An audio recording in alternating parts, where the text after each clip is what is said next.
Hey, these are the solutions to the problems from section 2.1, numbers 1 through 12. In number 1, we're finding 4 different things here. The limit as x approaches 2 from the negative -2 from the negative side of f of x.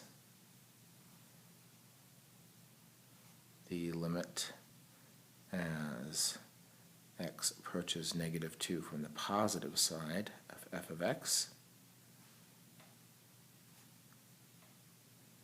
The limit as x approaches -2 without a qualification of which side of f of x. And then finally, what is f of -2 if it exists? Excuse me. Alright, so in this one we've got a graph here. So what is the limit as x approaches -2 from the negative side? So coming in from numbers that are more negative than -2, coming in this way, it looks like it's getting closer and closer to, and here's the x-axis, so it looks like it's getting closer and closer to 0. This little hole here is at the point -2, 0. So the values of that function, capital F of x, getting closer and closer to 0 on this side. And from the other side, from the positive side, they're also getting closer and closer to the same value, also getting closer and closer to 0. And here, if we're looking for the limit that is not qualified by positive or negative, not a one-sided limit, then this exists only if these two are the same. And in this case, these two are the same. They're 0. So we would say that this limit as x approaches -2 does exist of this function, capital F of x, and that limit is 0. Right? And when we see this, this means, one of the things that this means is that the positive and negative, the two sides of that limit are in fact the same, that they agree. And then finally, what is f of -2? Well, even though they're getting closer and closer to -2, and this is most certainly true, when we actually get to -2 and plug -2 into this function, we get 3. So just real quick, I think the thing we're supposed to take away from this is that even though these two-sided limits are in agreement, and that we can say the limit as x approaches -2 of f of x is 0, that in fact the function does not have that value there. And that does not stop this limit from existing. They're still clearly getting closer and closer to -2. It's just that when you get there, the value is different. And that emphasizes the fact that the actual value of a function at that point does not affect what the limit is equal to. Sometimes those all agree, but in this case they don't. In this case the function's getting closer and closer to 0, but when you actually get there it's 3. But we still say the limit is 0. Number 2, we're looking for, in part A, what is the limit as x approaches 4? You notice that I'm rewriting all of these. I think it's good practice. This is new notation for us. So in all my answers I'm rewriting this. And this function is named phi.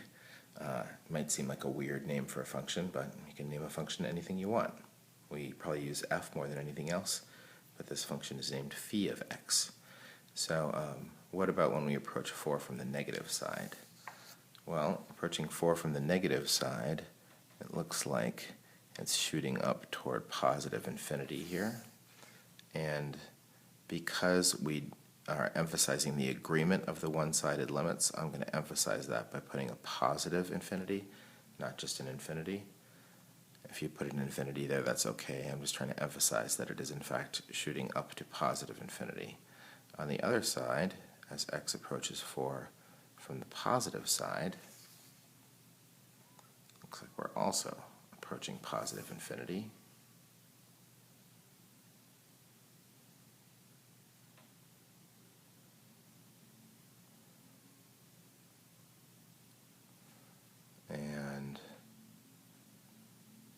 what's the limit as x approaches 4, phi of x.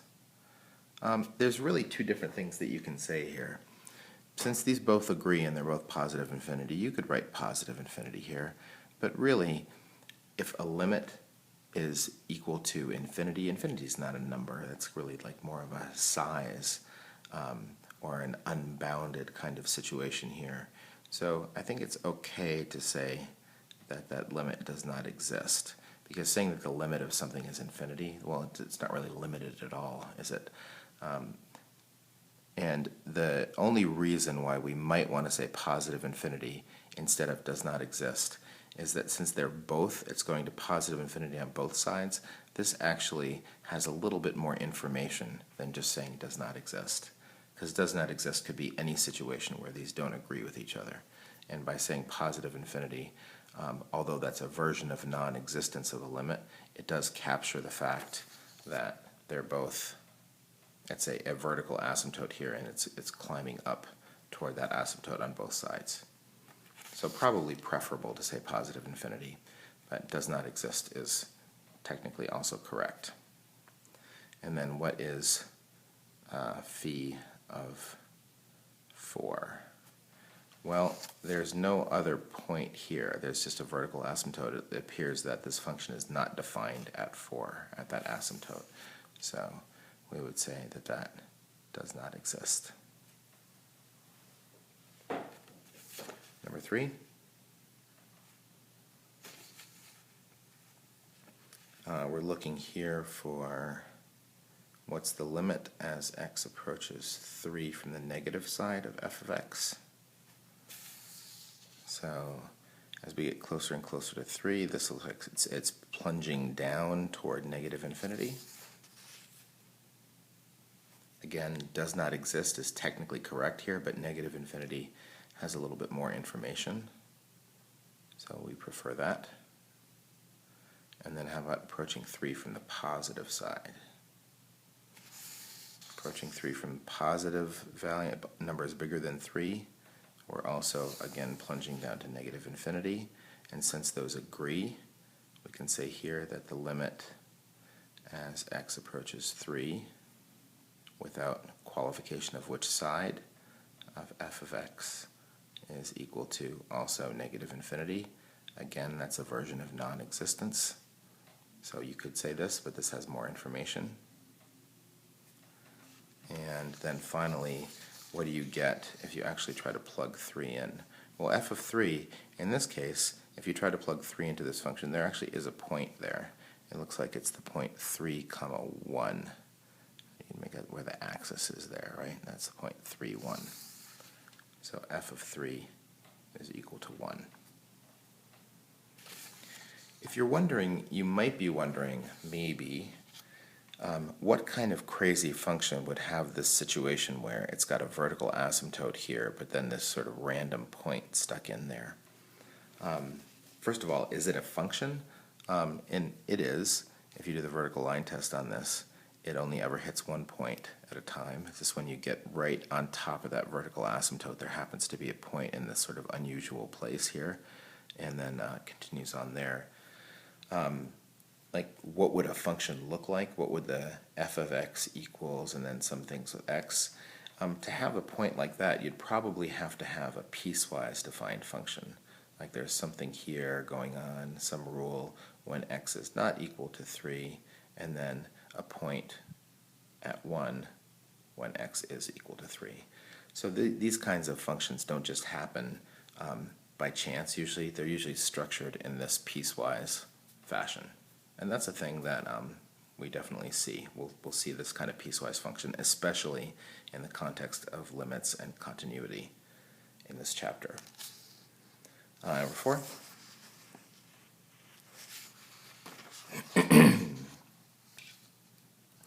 Looking for, in part A, what's the limit as x approaches 0 from below? And here's our graph for this one. So approaching 0 on this side, it looks like we're getting closer and closer to 1. That would be the point 0, 1 right there.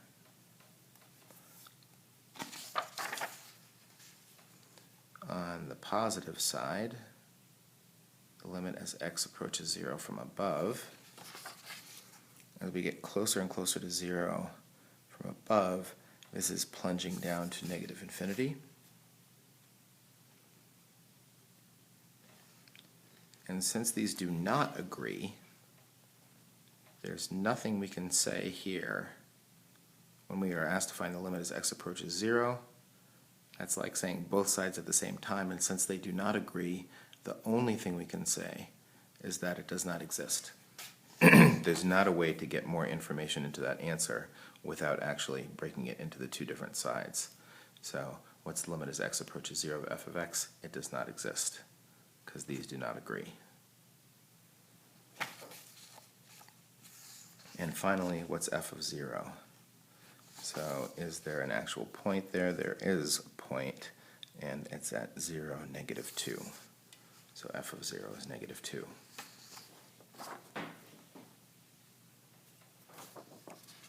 All right, number 5, consider the function g graphed in the accompanying figure. They would like to know for what values of x sub 0, where x sub 0 is any value you want between negative 7 and 4, including those, does the limit exist? So let's look at this graph here. So between negative 7 here and 4. Oops, that's not where 4 is. There's 4 there. So where does the limit exist? Well, I think it's probably easier to answer this question by asking where does the limit not exist. So does it exist here, like at some random point in between negative 6 and 7? Sure. Any place where it's continuous, the limit exists, no problem. So it exists here, here, here, here, here, everywhere it's fine, it exists. And then here, at negative 4, there we have a problem, because on one side it's coming into whatever that y value is in here. It's 2 lower, so it doesn't exist here at negative 4. Here, it exists, not a problem here, not a problem. What about this? Here we might stop for a second and look at that. But the limit does actually exist there, because both sides it's coming into the same thing, even though the 2, at 2, that point is sort of in the wrong place. We might be happier if it was there, but that does not stop the limit from existing there. So the only place that it doesn't exist is negative 4. So to answer their question, where does the limit exist, it might be easier to say that the limit exists everywhere on the interval from negative 7 to 4, except at x equals negative 4. So every place you got a limit, every single real number in between negative 7 and 4, except for that.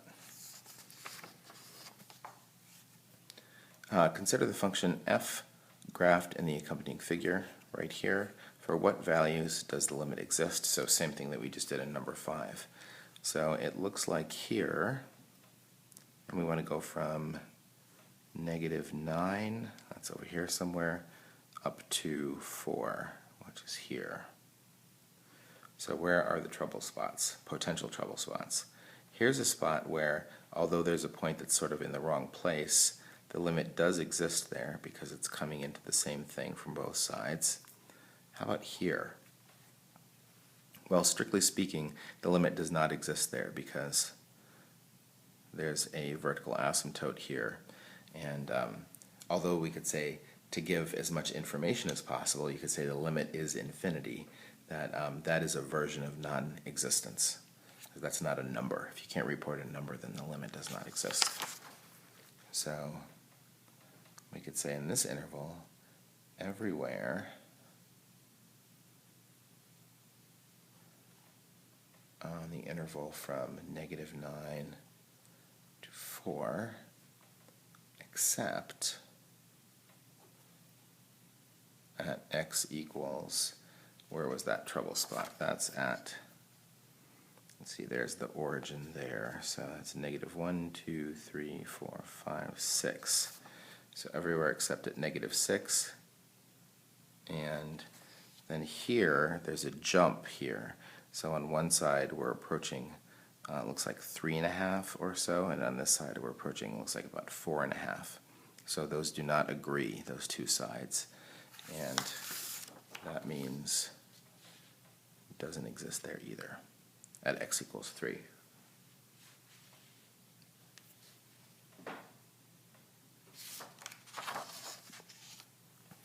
All right, in 7 through 12, we're asked to make a sketch of some function that we're going to make up that satisfies these criteria that they give us here. And note that they're saying here many different solutions are possible. So I'll give you some version of that. I think that you should, by the way that I talk through these and by the descriptions, should be able to tell if your solution is also a correct one. But if you're not sure, you can just come and ask me and show me what you got, and we can determine that. So let's see. In number 7, we want a function that has a domain of negative 1 to 1. So there's negative 1 and there's 1, so the function will exist on that interval. That's the first criteria. F of negative 1, f of 0, and f of 1 are all 0. So when you plug in negative 1, 0, or 1, you get 0. So that's like telling us 3 points in the function. If you plug in negative 1, 0, or 1, you get 0. And here's the kind of weird thing here. So in the third criteria is that the limit as x approaches negative 1 from above is the same as the limit as x approaches 0, which is the same as the limit as x approaches 1 from below, and those are all 1. So as you get closer and closer to negative 1 in this direction, the function gets closer and closer to 1. Well, how is that possible if the point is down here? Well, just like some of the graphs that we saw in numbers 1 through 6, there must be a hole here where the function's getting closer and closer to this, but then the point is down here, sort of in the wrong place. And that's happening here also, and here also. So the saying is we get closer and closer to negative 1 from above, the function is approaching 1, and then 0 on both sides, and then on 1, getting closer to 1 from below. And the easiest way to connect those is just to do that. But you could make it, it could kind of like do a curvy thing in there and get closer to those open circles however you want. But it must have, the things you must have here to satisfy their criteria are these open circles here and some kind of continuous function that connects those open circles while the actual points are down here on the x-axis.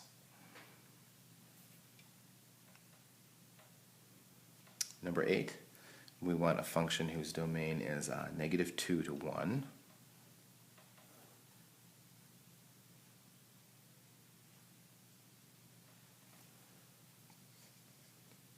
And f of 2, f of 0, and f of 1 are all 0.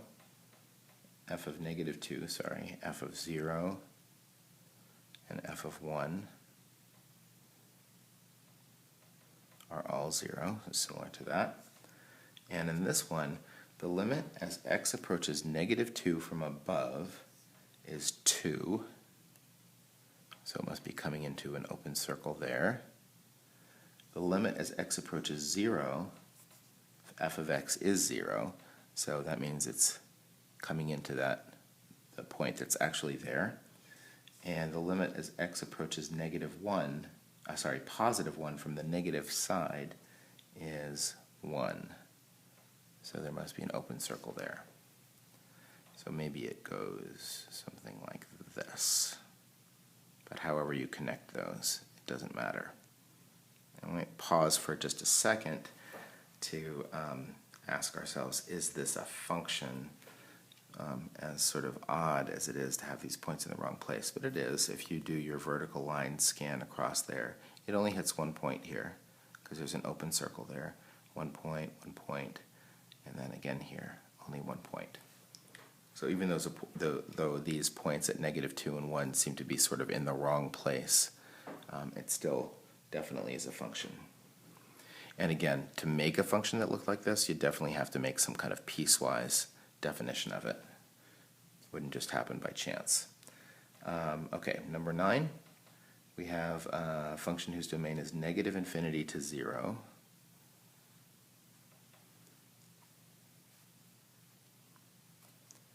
And f of -2 and f of 0 are both 1. So they give us a couple points there. And the third criteria is the limit as x approaches -2 is positive infinity. And notice that it does not say which side there. So that means as x approaches -2, it must be going up to positive infinity on both sides. They're agreeing there because they're not just saying that it doesn't exist, they're saying that it is positive infinity. So it must look something like that. And then however you connect this to that doesn't really matter. That's something like that. I think some important details, because they told us the domain is -∞ to 0, that it definitely should not extend past this. You do not want that to go through here, because this function has domain -∞ to 0, not beyond that. And also important to have that arrow here to indicate that we do keep going. All right. Number 10, we've got a function here that has a domain from 0, but not including 0. Notice that it's open on that end, right? This means including, and this means not including, to infinity. F of 1 is 0. So we've got a point there. The y-axis is a vertical asymptote for the graph of f. So there's some kind of asymptote here. It doesn't say whether it goes up or down. And f of x is less than 0 if for x values that are in between 0 and 1. So the value of the function, in other words, the y values of the function, are less than 0, negative, when x is in between 0 and 1. So when x is in between 0 and 1, these values are negative. So that means it must be coming up like this. And then what it does after that, they didn't say anything else, so who knows what that is. And, just connect this to other things like functions that we've been talking about that you should be familiar with. That is actually a description of what function? It doesn't have to be, but a function that would have all the characteristics that they listed out there, that could be the natural log function. Could be. And instead of saying y equals, I should stick with their notation. I should say f of x equals. Could be. Doesn't have to be, but the natural log function has all the characteristics there. All right, number 11. We've got, they did not say anything about the domain here, so leave that open for now. So f of -3, 0, and 2 are all 0. So at -3, we've got a point here on the x-axis at 0 and at 2. Criteria 2, as x approaches -2, here's -2, from below, f of x, that limit is positive infinity. So that means we've got a vertical asymptote situation here where that's going up. I'm just going to make a little tail there. I can connect those later. And on the other side, when I approach -2 from above, it looks like it's approaching negative infinity. So I've got two different directions, but approaching the same vertical asymptote there. And then finally, the limit as x approaches 1 of f of x is positive infinity. And they're not giving me two sides there, so that means they must both be agreeing on going up to positive infinity, something like that. And then we just have to connect the dots. They didn't say anything about the domain being restricted, so I think we have to assume that the domain is all real numbers. So maybe that comes through here and does something like that. And this has to come and go through that point and then up to its vertical asymptote there. And then this, something like that. There's lots of different things you could do in the connecting the dots there, but something like that. And last one, we want a function that where f of 1, f of negative 1 is 0, f of 0 is 1, and f of 1 is 0. So those are the points that they gave us. They also want the limit as x approaches negative 1 from below, from down here, to be 0. So that actually would come into this point. That's where the point is. And the limit as x approaches negative 1 from above to be positive infinity. So on this side, it's got some kind of, it's got a vertical asymptote. It's going up that way. So it comes in here, goes up on that side.